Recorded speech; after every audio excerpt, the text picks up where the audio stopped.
మాకు 4 కెమెరాస్ ఆ కార్ని కవర్ చేస్తాయి మేడం. వాటి 4 కెమెరాస్ మీద బ్లాక్ క్లాత్ కప్పు ఉన్నాయి సార్.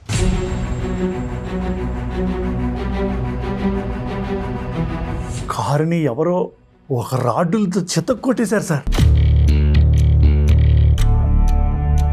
ఎవరైతే నేను అనుమానిస్తున్నానో ఆ నలుగురే ఆ కార్ని బ్రేక్ చేశారట సార్. అమ్మాయి చూసిందండి చూసింది మేడం. నేననే కాదు, ఇక్కడ ఉన్న నా కొలీగ్స్ అందరూ కూడా ప్రసాద్ గారిని చూసి చాలా ఇంప్రెస్ అవుతారు. అలా నేను ఇంప్రెస్ అయిపోయి తనకి నేను ఒక రోజు ప్రపోజ్ చేశానండి. తను రిజెక్ట్ చేశాడు.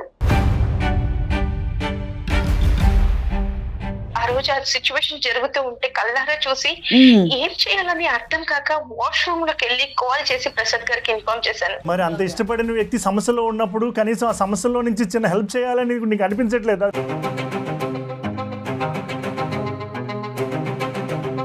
నేను ముందుకొచ్చి తన జీవితం నిలబడుతుంది అని చెప్పారు. మరి నా జీవితం గురించి తను ఎన్ని రోజులు ఆలోచించలేదు కదా మేడం. ఇది ఎక్కడ న్యాయం మేడం?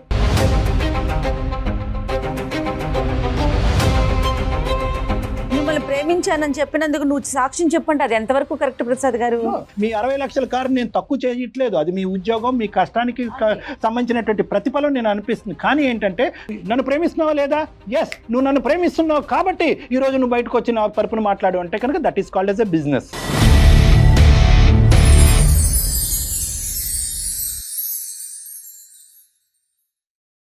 రెండు తెలుగు రాష్ట్రాలలో మొట్టమొదటి factory outlet jewellery shop Mukunda jewelleries. Mukunda jewellers సమర్పించు అందమైన జీవితం కార్యక్రమానికి స్వాగతం. నమస్తే కళ్యాణ్ గారు. నమస్తే జయ గారు. పక్కకు వచ్చాం ఎందుకంటే మన ఇద్దరితో పాటు మూడో వ్యక్తి కూడా వస్తున్నారు కాబట్టి షోలో. సో కొంచెం చిన్న చిన్న మార్పులు చేసుకోవాల్సి వచ్చిందండి. Very good. ప్రసాద్ అని ఆయన ఒక ఇష్యూ అండి. ప్రసాద్ గారి ఇష్యూ ఇప్పుడు మనం డిస్కస్ చేయబోతున్నాం. మనందరికీ తెలిసిన విషయం కళ్యాణ్ గారు, మనం ఎక్కడో చోట ఏదో ఒక సందర్భంలో వినుంటాం. లేట్ ఎందుకు, ఆయన పిలిచేద్దామండి. ప్రసాద్ గారు వచ్చేసేయండి ఒక్కసారి.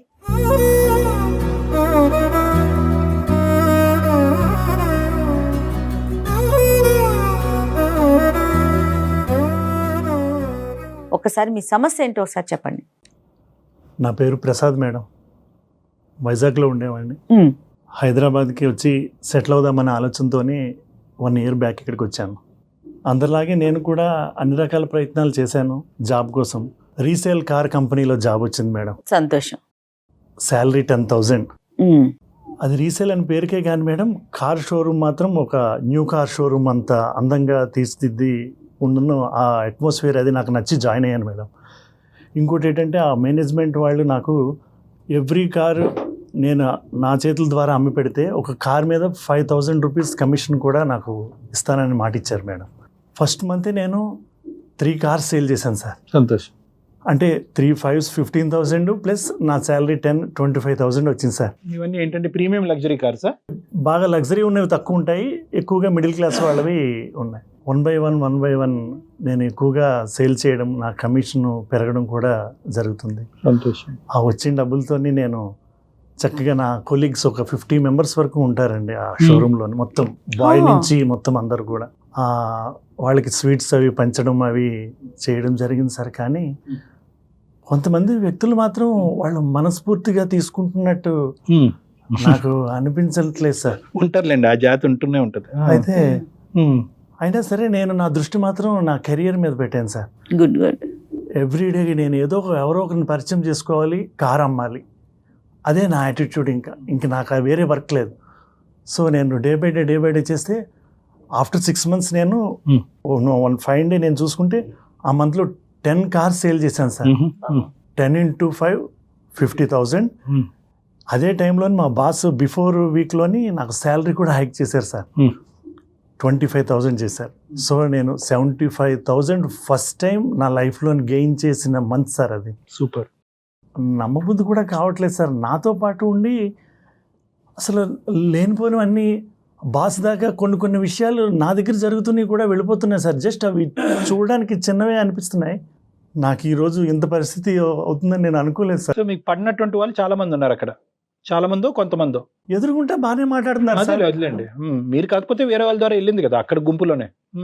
సార్ ఈ 50 membersలోని నాకు పడని వాళ్ళు చాలామంది కనిపిస్తారు సార్. కానీ అందులో ఒక అమ్మాయి ఉన్నారు సార్, నేనంటే చాలా ఇష్టపడుతున్నట్టు ఆమెను చూస్తే నాకు అర్థమవుతుంది, కానీ వీళ్ళని చూస్తుంటేనే నాకు చాలా ఇబ్బందికరంగా ఉంది సార్. మన పక్కనే ఉంటున్నారు, నవ్వుతూ మాట్లాడుతున్నారు. ఒక అమ్మాయి మిమ్మల్ని ప్రేమిస్తున్న ఆశ్రయం కంటే వెనకతలు గొంతులు తవ్వే వాళ్ళ గురించి ఎక్కువ ఆశ్చర్యం పడుతున్నారు మీరు, అంతే అవును సార్, నిజంగా సార్. సార్ కానీ రీసెంట్గా సార్ ఒక luxury car sir, Benz car మా షోరూమ్కి వచ్చింది సార్ రీసేల్కి. సార్ మీరు నమ్మితే నమ్మండి సార్, ఒక్క స్క్రాచ్ కూడా లేకుండా వచ్చింది సార్. బికాజ్ వాళ్ళు ఇమీడియట్గా అబ్రాడ్ వెళ్ళిపోవడం వల్ల రీసేల్కి పెట్టారు. సో నేను ఇమీడియట్గా నా ఫోన్ తీసి మొత్తం అందరికీ మెసేజెస్ పెట్టాను సార్. ఎందుకంటే నేనంటే ఇష్టపడే కస్టమర్స్ కొంతమంది ఉన్నారు సార్. అందులో ఒక అతను ఇమీడియట్గా రెస్పాండ్ అయ్యాడు సార్. ఇమీడియట్గా ఒక 1 అవర్లో వచ్చాడు, కార్ అంతా చెక్ చేసుకున్నాడు. చెక్ చేసుకొని టోకెన్ అడ్వాన్స్ ఏమన్నా ఇమ్మంటారా అని అడిగారు సార్. నేను మా బాస్ని అడిగితే 10 lakhs ఈవినింగ్ కల్లా పే చేస్తే వాళ్ళ పేరు మీదే ఉంటుంది అని చెప్పారు సార్. అటువంటి కార్ని అసలు దగ్గర నుంచి నేను చూడలేదు సార్. వాళ్ళు ఈవినింగ్ అడ్వాన్స్ కట్టారట సార్. ఆ నెక్స్ట్ డే డెలివరీ ఇవ్వాలి. అది ఎప్పటిలాగే ఆ రోజు కూడా నేను కార్ డెలివరీ ఇవ్వడానికని రెడీ అవుతున్నాను సార్. నేను టిఫిన్ చేస్తుండగా నాకు ఒక ఫోన్ వచ్చింది సార్. మా ఆఫీస్లో ఆ ఎగ్జిక్యూటివ్ అమ్మాయి. ఎవరు మిమ్మల్ని లైక్ చేస్తున్న అమ్మాయి? అవును సార్, ఆ అమ్మాయి. నేను ఏంటి సార్ ఆ ఫోన్ కాల్? ఫోన్ లిఫ్ట్ చేసిన వెంటనే నీకు అర్జెంటుగా ఒక విషయం చెప్పాలి అని తను ఒక విషయం చెప్పేసరికి నాకు అక్కడ ఉండబడి కాలేదు సార్. ఇమీడియట్గా నేను ఆఫీస్కి వెళ్ళానండి, షోరూమ్కి వెళ్ళి చూసి నా కార్ పొజిషన్ చూసేసరికి సార్ ఒక్కసారి నాకు గుండె పగిలినంత పని అయింది సార్. కారుని ఎవరో ఒక రాడ్డులతో చితక్కొట్టేశారు సార్. అయ్యయ్యో, ఎలా ఉందంటే ఆ కారు ఒక స్కెలటన్ లాగే అయిపోయింది సార్. నేను ఆల్రెడీ ఇప్పుడు దాకా అమ్మిన కార్ల పొజిషన్ బట్టి చెప్తున్నాను సార్. అది ఒక స్క్రాప్కి తప్పించి ఇంక దేనికి పనికి రాకుండా చేశారు సార్. నేను ఎన్నాళ్ళ నుంచో కంటున్న కళ, ఒక లగ్జరీ కారు అమ్ముదామనే పెట్టుకున్న కళ కూడా ఆ రోజు అలా అవుతుందని అసలు నాకు మాటలు కూడా రావట్లేదు సార్ చెప్పడానికి. ఎంత కాస్ట్ ఉంటుందండి అది సుమారు? దాని value 60 lakhs madam, 60 lakhs. Token advance 10 lakhs 10 lakhs already ఇచ్చేసారు సార్. ఎవరు చేసి ఉంటారు ప్రసాద్ గారు ఇంత దారుణం? అంటే ఏమో ఇంతకుముందు సార్. ఎప్పుడైనా జరిగిందా మీ షోరూమ్ లో ఇలాగా? అది చాలా ఎప్పుడు జరగలేదు సార్. బయట మీ కాంపిటీటర్స్ ఎవరైనా ఉన్నారండి? బయట వేరే కంపెనీ వాళ్ళు అట్లా ఏదన్నా ఆలోచించారా? అలాగే ఉన్నా సరే అక్కడికి వచ్చి కారు బద్దలు కొట్టవలసిన అవసరం వాళ్ళకి ఎలా అవుతుంది మేడం? నెక్స్ట్ మేడం ఇంకొకటి, నేను వచ్చిన వెంటనే సీసీ కెమెరాస్ అబ్జర్వ్ చేశాను మేడం. వాటి మీద ఇంచుమించు మాకు 4 కెమెరాస్ ఆ కార్ని కవర్ చేస్తాయి మేడం. వాటి 4 కెమెరాస్ మీద బ్లాక్ క్లాత్ కప్పు ఉన్నాయి సార్.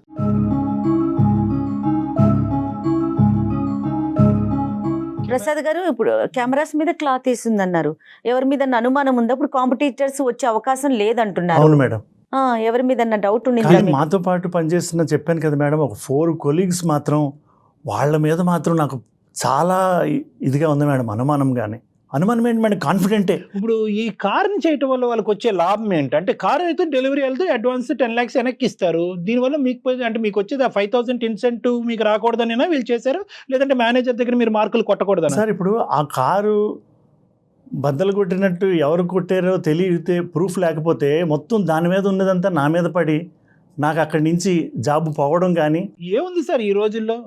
సీసీటీవీలు కప్పారు, ఓకే, ఎవిడెన్స్లు అది పోలీసులు రాబట్టే విధంగా రాబడతారులేండి. బయట ఎవిడెన్స్లు దొరుకుతాయి, చుట్టుపక్కల షాపుల ఎవిడెన్స్లు ఇవన్నీ రకరకాలు ఉంటాయి. పోలీసుల దగ్గర లేనటువంటి బ్రహ్మాస్త్రం ఉంటుంది. వీళ్ళు తెలివితేటలు ఉంటాయి, వాళ్ళు తెలివి మీరిన వాళ్ళు అయి ఉంటారు. కానీ ఇన్సూరెన్స్ ఆబ్వియస్లీ ఇలాంటి కార్స్ కి ఇన్సూరెన్స్ సార్, ఇన్సూరెన్స్ ఆ థాట్ కూడా నాకు వచ్చింది సార్. ఇన్సూరెన్స్ మీకు ప్రూఫ్ ఉండాలి కదా సార్, ఏదైనా యాక్సిడెంట్ అయితేనే కదా ఇన్సూరెన్స్ వాళ్ళు ఇస్తారు. కాదు ప్రసాద్ గారు, కంప్లైంట్ ఇవ్వటం చేశారా? జరిగిందా? ఇమీడియట్గా వచ్చారు మేడం పోలీసులు. వాళ్ళు చేయవలసిందంతా చేశారు, చూశారు, నాకు అడిగారు మీకు ఎవరి మీద అనుమానం ఉందా అని. నేను వాళ్ళకి చెప్పాను, వాళ్ళు ఎంక్వైరీ చేశారు, చూస్తాము చేస్తాము మళ్ళీ ఇన్ఫార్మ్ చేస్తామని వెళ్ళారు మేడం. మరి మీ మేనేజర్ ఉంటారు కదండి, బాస్ కూడా ప్రూఫ్ లేకుండా ఇది నాకు సంబంధం లేదు, నీ ఆధ్వర్యంలోనే జరిగింది కాబట్టి దీని రెస్పాన్సిబిలిటీ నీవే అని ఆయన కూడా వాళ్ళు ట్రై చేశారో అది జరుగుతుంది అతని లైఫ్ లో. అదే ఇప్పుడు ఏంటంటే ఏదైతే బాస్ కి ఇతనికి మధ్యన ఒక నెగిటివిటీ క్లియర్ చేయాలి, ఏదైతే ఎస్కలేషన్ ఉందో అది డిఫాల్ట్ అవ్వాలి, కింద పడాలి. ఎక్కడో చోట ఏ ఆధారం లేకుండా ఉంటది గురుగారు చెప్పండి. సార్ ఇప్పుడైతే మీకు ఒక విషయం చెప్పాలి సార్. మనం ప్రపోజ్ చేస్తున్న అమ్మాయి ఉన్నది కదా సార్, ఆ అమ్మాయి ఫోన్లో చెప్పిన విషయం అయితే అదే సార్. ఆ అమ్మాయి ప్రత్యక్షంగా చూసిందట. ఎవరైతే నేను అనుమానిస్తున్నానో ఆ నలుగురే ఆ కార్ని బ్రేక్ చేశారట సార్.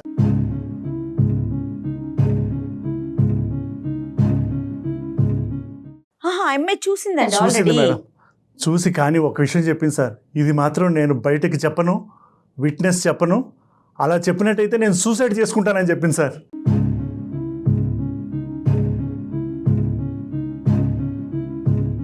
సీసీటీవీ ఫుటేజ్ కూడా కప్పినటువంటి వాళ్ళు ఈ అమ్మాయి ఏ మూలను చూసింది, ఎలా చూసింది, లేదంటే వాళ్ళు ఇలా మాట్లాడుకుంటుండగా ఈ అమ్మాయి విందా, సన్నివేశాన్ని చూసిందా, వాళ్ళు గుసగుసలు విందా? Right sir. ఆ రోజు ఆమె బర్త్డే అట్ సార్. రైట్. నన్ను కలవడానికని ఎర్లీగా తన ఇంట్లో చేసిన స్వీట్స్ పట్టుకొని వచ్చిందట సార్. అది కూడా తను చెప్పిన విషయమే. కారుని ఫుల్గా బ్రేక్ చేస్తూ ఎవరైతే నేను అనుమానంగా అనుకుంటున్నానో ఆ నలుగురే బ్రేక్ చేయడం తను చూసిందట సార్. ఆ విషయమే తను నాకు ఫోన్ చేసి చెప్పింది సార్. సో అమ్మాయి చూసింది. కానీ తను విట్నెస్ ఇవ్వడానికి రెడీగా లేదు. ఏమనైతే వాళ్ళు బెదిరించారనో తను సూసైడ్ చేసుకుంటారనో చెప్తుంది సార్. అమ్మాయి భయపడుతుంది. సో తన కళ్ళతో తను చూసింది. చూసిందని చెప్పింది మేడం. మరి ఇప్పుడు ఏం కావాలి మీకు? అంటే ఈ అమ్మాయి వచ్చి ఆ సాక్ష్యాధార అంటే ఒక సాక్ష్యం చెప్పాలా? ఈ నలుగురు వాళ్ళు అంతే కదా సార్. ఇప్పుడు పోలీసుల దగ్గరికి అయితే సాక్ష్యం కావాలి కదా సార్. ఆ అమ్మాయి కూడా ఎలాగో నేను ఇష్టపడుతుందని అంటుంది కాబట్టి కొంచెం మీరు ఏమన్నా ఆ అమ్మాయితో కొంచెం మాట్లాడి ఇంటెన్సిటీ కావాలి ప్రసాద్ గారు. ఇప్పుడు ఏంటంటే ఎంత లోతుగా మీరు వెళ్ళారు దాన్ని బట్టి ఆ అమ్మాయిని మనం ప్రశ్నించి ముందుకు తీసుకొచ్చి అమ్మ ఒక సాక్ష్యం చెప్పు బంగారు తల్లి, అతని జీవితం బాగుపడదని చెప్పొచ్చు మనం. ఎంతవరకు వెళ్ళారు? మీ డెప్త్ ఎంత సార్? ఇప్పుడు దాకా అయితే అలా ఏం జరగలేదు సార్. లేదు. బట్ ఆ అమ్మాయి వైపు నుంచి మాత్రం 100% ఆ అమ్మాయి నన్ను ఇష్టపడుతుంది సార్. లేదంటే మీకు ఫోనే చేయదుగా. అదే సార్ నేను కావాలనుకుంటుంది అమ్మాయి. నేను అనుకుంటుంది కూడా అదే సార్. కానీ ఎక్కడో మూల ఆ అమ్మాయి నాకు హెల్ప్ చేస్తుందని మాత్రం తప్పకుండా నాకు అనిపిస్తుంది సార్. ఇక్కడ ఒక డైరెక్షన్లో మేము వెళ్ళాం. ఒక డైరెక్షన్లో మేము వెళ్తే కనుక ఆ అమ్మాయి వర్జన్ కూడా మనం విందాం. మనం ఏంటంటే అమ్మ ఇది ప్రేమ, అమ్మ ఇది జీవితం, అమ్మ అతని జీవితాన్ని నువ్వే కాపాడాలంటే నా జీవితాన్ని ఎవరు కాపాడతాడండి బాబా అని అంటారు. సో ఇక్కడ ఏంటంటే నేను ఎందుకు ఇదంతా అమ్మాయితో ఫోన్ మాట్లాడే ముందు ఏంటంటే ఎన్ని జీవితాలు కాపాడి ఎన్ని కథలకి ఒక సుఖాంతమైనటువంటి కథను మేము ఇచ్చినా కూడా, ఒక ఎండింగ్ ఇచ్చినా కూడా మేము ఎప్పుడు కూడా బయలాటరల్గా ఓన్లీ ఇక్కడికి వచ్చి కూర్చున్నటువంటి బాధితుడి పాయింట్ ఆఫ్ వ్యూలోనే మేము ఆలోచించాం. అటువైపు మాట్లాడేటటువంటి వ్యక్తిని కూడా ఆవిడ కూడా విక్టిమా, ఆవిడ కూడా బాధితురాలు అనేటటువంటి అంశంతోనే ముందుకెళ్ళటం వల్ల ఈరోజు ఈ అందమైన జీవితం అనే కార్యక్రమం అంత సక్సెస్ఫుల్ అయ్యింది. ఎంతో మందికి జీవితాలకి మేము ప్రాణాలు పోసిన వాళ్ళం అయ్యాం. సో కాబట్టి ఏంటంటే we will try our best. ఆ అమ్మాయి వర్జన్ మనం విందాం, దాన్ని బట్టి మీకు సొల్యూషన్ దొరుకుతుందిలే చూద్దాం. ప్రసాద్ గారు కాల్ చేస్తారు ఒకసారి. చేస్తాను మేడం, నేను కూడా మీకు అదే చెప్తున్నాను. ఎందుకంటే తన వెర్షన్ కూడా మీరు వింటే మీకు కూడా ఒక ఐడెంటిఫికేషన్ వస్తుంది మేడం.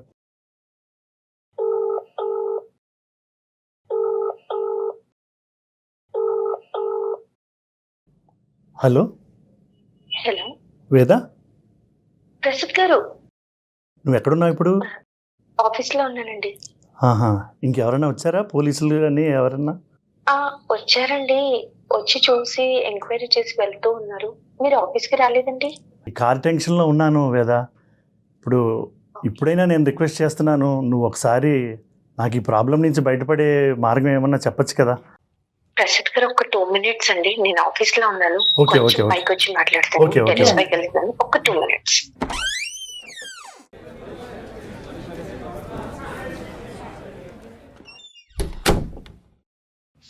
ప్రసాద్ గారు, కొంచెం నేను చెప్పేది పూర్తిగా వినవా? చెప్పండి ప్రసాద్ గారు. నేను ఈ టెన్షన్లోంచి పడే మార్గం నాకేమీ తోచక మన సుమన్ టీవీ వాళ్ళది అందమైన జీవితం అనే కార్యక్రమం జరుగుతుంది. నేను వాళ్ళకి వాట్సాప్ చేసి ప్రస్తుతం వాళ్ళని కలిసి వాళ్ళ దగ్గరే ఉన్నాను. ఏంటండి, నేనేదో మిమ్మల్ని లవ్ చేసి ఫీల్ అయ్యి నేను మీకు చెప్తే మీరు ఇలా అందరి ముందు వెళ్ళి నన్ను మాట్లాడమంటే నేను ఎలా మాట్లాడగలనండి? వీళ్ళు కౌన్సిలర్స్, ఇటువంటి ప్రాబ్లమ్స్ ఏమన్నా ఉన్నట్టయితే వాళ్ళు సొల్యూషన్ చెప్తారు. కాదండి, అలా కాదండి, నేను చెప్పేది వినండి ప్రసాద్ గారు. Response natural. సారీ అమ్మా, నీ ప్రైవేట్ ఇష్యూ ఇక్కడ పబ్లిక్ అవుతుందో పంచాయతీ పెట్టామని దయచేసి అనుకోవద్దమ్మా. ఇదేంటంటే ఇప్పుడు అతను మాట్లాడచ్చమ్మా. నేను మాట్లాడచ్చా? నేను డాక్టర్ కళ్యాణ్ చక్రవర్తి, అందమైన జీవితం నుంచి.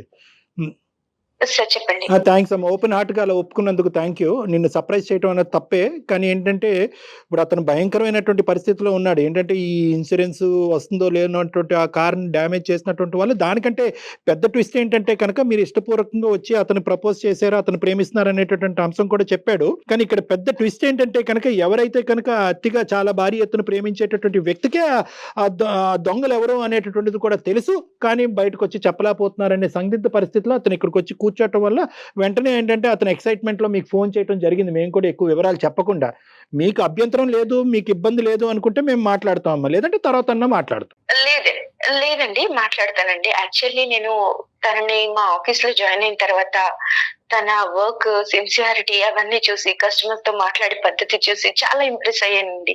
నేననే కాదు, ఇక్కడ ఉన్న నా కొలీగ్స్ అందరూ కూడా ప్రసాద్ గారిని చూసి చాలా ఇంప్రెస్ అవుతారు. అలా నేను ఇంప్రెస్ అయిపోయి తనకి నేను ఒక రోజు ప్రపోజ్ చేశానండి. తను రిజెక్ట్ చేశాడు. ఈ టైంలో సడన్ గా నేను తన మీద ఉన్న లవ్ తోని తనకి ఆ రోజు ఆ సిచ్యువేషన్ జరుగుతూ ఉంటే కళ్ళారా చూసి ఏం చేయాలని అర్థం కాక వాష్రూమ్ లోకి వెళ్ళి కాల్ చేసి ప్రసాద్ గారికి ఇన్ఫార్మ్ చేశాను. నేను అప్పుడే చెప్పాను, ఈ విషయం నువ్వెవరికైనా చెప్తే నన్ను వాళ్ళు చంపేస్తా అన్నారు, నా ఫ్యామిలీని కూడా బ్రతికేమనివ్వరు, ఏం చేయాలని కూడా అర్థం కాదు ప్రసాద్ గారు, ఈ విషయం ఇంకెక్కడ కూడా చెప్పొద్దు అని కూడా నేను తనకి చెప్పాను. డిస్కస్ చేయలేదండి వేద గారు ఆయన కూడా ఎక్కడ చేయలేదు, కానీ ఆయనకి ఎక్కడ ఏం చేయాలో పాలుపోక మా దాకా వచ్చారండి. ఇది మీరు అతను ఇష్టపడి అతనికి చెప్పడం అనేది ఎంతకాలం అయింది? 4 months అయింది సార్. 4 months అయింది. 4 months నుంచి అతని దగ్గర నుంచి ఏమైనా రెస్పాన్స్ వచ్చిందా మీకు? లేదు సార్, ఏ రోజు కూడా నన్ను పట్టించుకోలేదు. కనీసం నేను తన వైపు ఆలోచిస్తున్నానని కూడా తను నా గురించి ఆలోచించలేదు. ఏ ఒక్క రోజు కూడా తను నాకు ప్రపోజ్ చేసిందన్న ఫీల్ తో కూడా నన్ను చూడలేదు. మరి ఏమనిపిస్తుందమ్మా ఆ అంశం గురించి నాకు చెప్పండి. మీరు వచ్చి బయటకు సాక్ష్యాల గురించి చెప్తారు లేదనేది వేరే విషయం. మరి దానివల్ల మీకు ఎటువంటి ఫీలింగ్ వస్తుంది లోపల, మీరు ఏమనుకుంటున్నారు? అంటే సార్, ఇన్ని రోజుల్లో నేను తన గురించి చాలా వెయిట్ చేశాను సార్. ఎప్పుడన్నా కనీసం ఒక్కసారైనా వేదాను అంటే ఇష్టం, నాకు కూడా ఇష్టం అని కూడా ఏ రోజు చెప్పలేదు. కాకపోతే నేను మనస్ఫూర్తిగా ఈ క్షణం కూడా నాకు ప్రసాద్ గారు అంటే చాలా ఇష్టం అండి. Super. So you love him. ఎలా అంటే సార్, నేను చాలా సిన్సియర్ గా లవ్ చేస్తున్నాను. సో అంత ప్రేమిస్తున్నాను కాబట్టి వాళ్ళు నన్ను అంతలా బెదిరించినా కూడా, చంపేస్తా అన్నా కూడా నేను వెళ్ళి ప్రసాద్ గారికి ఇన్ఫార్మ్ చేశాను, ఇది జరిగింది సిచ్యువేషన్ అని చెప్పి. వేద గారు ఏమని బెదిరించారు? వాళ్ళు నన్ను కత్తితో బెదిరించి, నువ్వు కనుక ఈ విషయం బయటకు చెప్పితే నిన్ను నీ ఫ్యామిలీని ఎవరిని ఉంచము, నీకు అదే చివరి రోజు అవుతుంది అని చెప్పి నన్ను బెదిరించారు మేడం.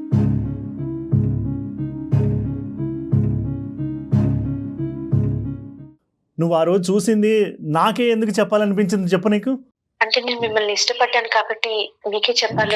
మరి అంత ఇష్టపడిన వ్యక్తి సమస్యలో ఉన్నప్పుడు కనీసం ఆ సమస్యలో నుంచి చిన్న హెల్ప్ చేయాలని నీకు అనిపించట్లేదు? ప్రసాద్ గారు, know that is absolutely wrong అండి. ఇది కరెక్ట్ కాదండి. ఈ బార్గెనింగ్, ఈ బిజినెస్ చేయొద్దు మనం. ఏంటి ప్రేమించింది ఆ అమ్మాయి, ప్రేమించినందుకు మీరేం చేశారు? 4 నెలలు బట్టి మీరు నానబెట్టి ఉంచారు. ఓకే, మీరు ఎంత ప్రేమించుకున్నా కూడా, ఎంత ఒకరికొకరికి ఇచ్చుకున్నా కూడా, ఈ రోజు ఆ అమ్మాయి ప్రాణాన్ని పణంగా పెట్టుకుని ఇప్పుడు బయటకు వచ్చి సాక్ష్యాధారం చెప్తే కనుక అక్కడే కత్తి చూపెట్టిన వాళ్ళు రేపొద్దున బయట పడవరా, గన్నుతో కాల్చరా?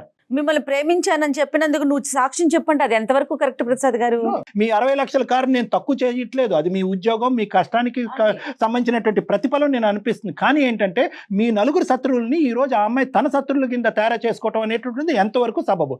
కేవలం ప్రేమించింది అనేటటువంటి. ఈ రోజు మీరు ఇక్కడ కూర్చున్నారు ప్రసాద్ గారు, ఆ అమ్మాయి మీరు ప్రపోజ్ చేయనటువంటి అమ్మాయి అయితే కనుక మీరు ఈ రోజు ఇక్కడ కూర్చుని ఉండేవారా?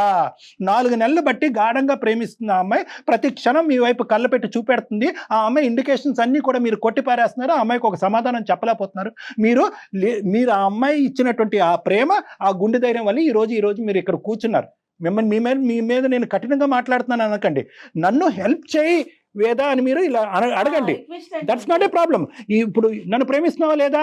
ఎస్, నువ్వు నన్ను ప్రేమిస్తున్నావు కాబట్టి ఈ రోజు నువ్వు బయటకు వచ్చి నా తరపున మాట్లాడు అంటే కనుక that is called as a business. కాదు, ఇప్పుడు నువ్వు బయటకు వచ్చి చెప్పేవే అనుకో, పిచ్చి ప్రశ్న నేను అడుగుతుంది కానీ అడగడానికి తప్పదు. వచ్చి చెప్తే ఏమవుతుందమ్మా, ఏం జరుగుతుంది? నిజంగా వాళ్ళు అన్నంత పని చేస్తారా? నా ఫ్యామిలీని నన్ను చంపేస్తానని బెదిరించారు సార్ వాళ్ళు ఎంత ప్లాన్గా వచ్చారు చూసారా? రెక్కి నిర్వహించి ఎన్ని కెమెరాలు ఉందో చూసుకుని వాటి మీద నల్లగొడ్డలు కప్పాలి, ఎవరు చూడనటువంటి సమయంలో రావటం. ఓకే కళ్యాణ్ గారు, మన చుట్టూ ఒక యంత్రాంగం లేదంటారా? చెప్పండి.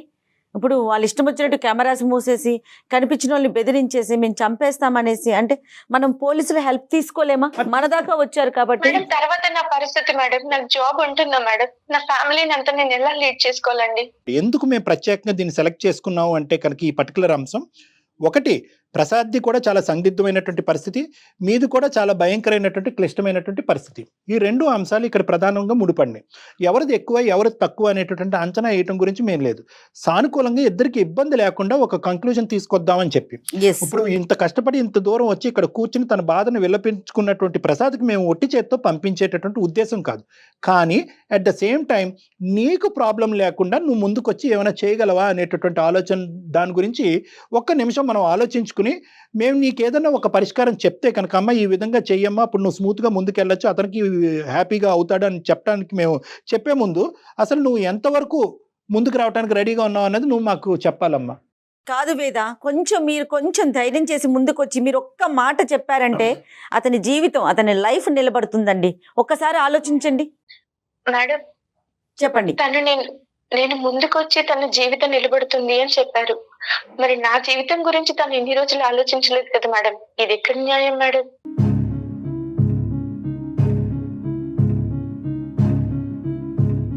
సో అతను ఐ లవ్ యూ చెప్పడంలో డిలే చేశాడు కాబట్టి ఈ రోజు మీరు వెనకడిగేసి ఆలోచిస్తున్నారా? అలా అలా తిరిగిపోతుంది కదంతా కూడా.